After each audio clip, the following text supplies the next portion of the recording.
Hello there, it's Marfetta here, and it's time for confessional number two. I actually had this planned to record this a long, long time ago. It was since before the mix-up actually. So I have my little notes here. So if you hear some paper moving around, that's because I have things written down. So I'm going to talk about. There's two parts to this one. I'm going to talk about my reaction to Spider Jew's confessional. I saw his confessional about when he was voted out, and so I want to talk a bit about that because there's some bad blood between us, and this is the reason why. And I didn't even get to tell him fully why, even though we had a discussion, but this is where I'm going to say it. So basically, I sent out a PM for that round asking, I called it my plea to not vote me out. And so he responded and he said, "Don't worry, I'm not going to vote you out." And then I guess he went to work. And then I ended up talking to some people and we had agreed to vote out Spider Jew because he wasn't around very much. And I guess we thought maybe he's not going to be as committed as the rest of us were. So we thought we'd go with him for the easy vote. And then when he got home, I guess he found out, oh, okay, so I'm voted out now. So obviously he's pissed about that. I mean, if I were him, I would be too. Um, so I wanted to talk to him about this, try and smooth things over. And so basically, this is what he got from it. I asked for him to not vote me out, and then he responded and said that he wouldn't. And then I said that I was voting him out, and we voted him out. That's how it went down for him. And I mean, you really can't dispute it. That is how it went down. But I want to explain a few things. So, what he didn't know was that I sent that PM called my plea to not vote me out to everybody on the tribe because I'm trying everything I can. So, this is part of everything that I can do. So I sent it out to everybody as just, it's a little desperate. Yes, I admit. But I know I'm not strong with the challenges, so I have to fight in any way I can to stay in this game. So why not just flat out ask for people to not vote me out? So I sent that to everybody.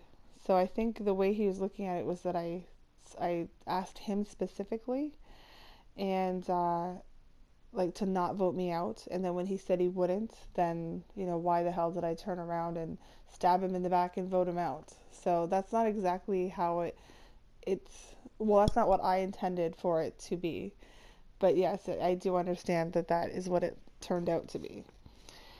Also, the big thing here that I couldn't say to him when we were having this conversation about what happened, and it's not an easy thing to say, but it's a big part of this game, is that just because he said he wouldn't vote me out, it doesn't mean that that automatically means that I'm not going to vote him out.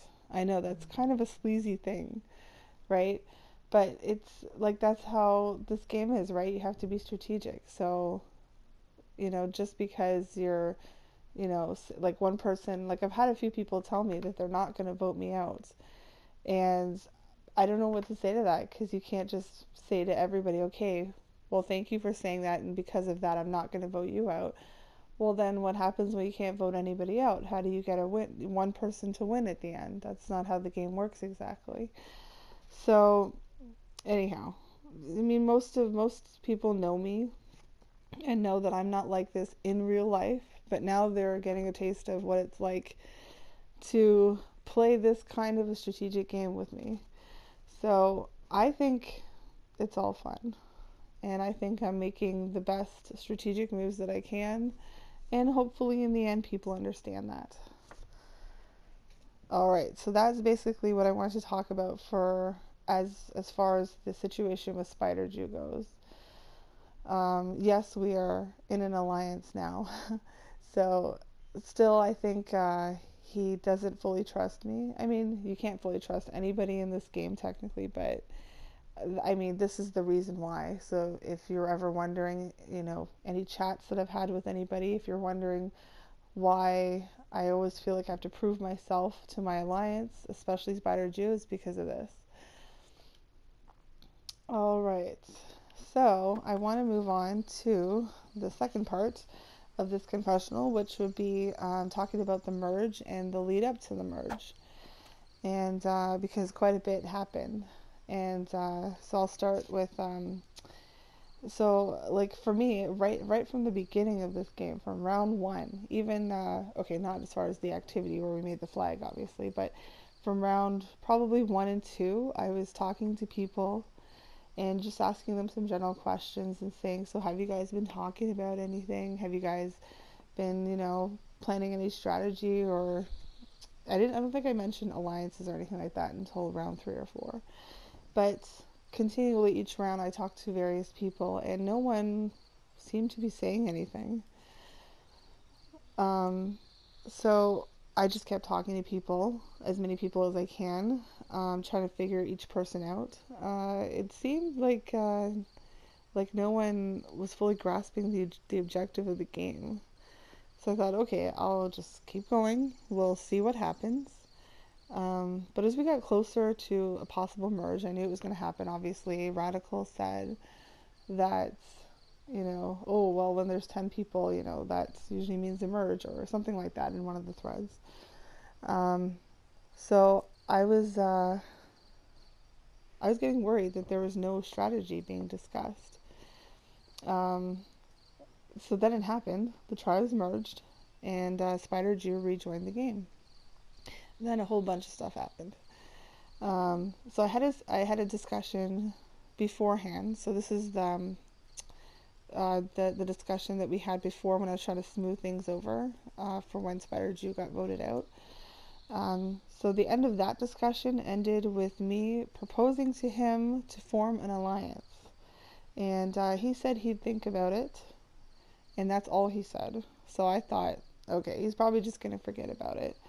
And I mean, who knows who's going to be able to re-enter the game. I didn't know he was going to go all crazy on Spider Island and like take everybody down. But it's good he came back, and the moment he came back, he contacted me right away. And he's like, so what about this alliance? And I said, okay, yeah, of course I want to be in an alliance. I know I've got to make an alliance, and he seems like he'd be a good player if I can get his trust. And I also said that I wanted OBC and Hyperdude. I knew from the beginning I wanted OBC to be part of this an eventual alliance, but I never said anything because I wanted to feel out how everybody was, see who was serious about the game. And so he agreed because I know he's friends with OBC and Hyperdude. So within 2 minutes, our alliance was formed. And so after that, I still felt we needed a fifth member just to be safe to have the numbers. So I suggested Claw the Clown. And the group said okay. So I contacted Claw. And Claw told me that he was already in an alliance and didn't want to be in multiple alliances. So I didn't show any I kept my game face on. I said I understand. It's just funny that as soon as the tribes merged, all sorts of strategy was happening, but up until then, it seems like nobody was doing anything. But, well, actually, what we were doing was we were hanging out in Little Big Planet and playing and talking on Skype in various chats. So, I guess in a way, that is like forming alliances, just not calling them official alliances. So it was the four of us against this opposing alliance of how many we didn't know, plus the outsiders that didn't seem to be attached to anyone. And that's really when I think, that's how I feel when the game really started happening. So each round seems to be really intense, and I look forward to seeing what happens next. Bye for now.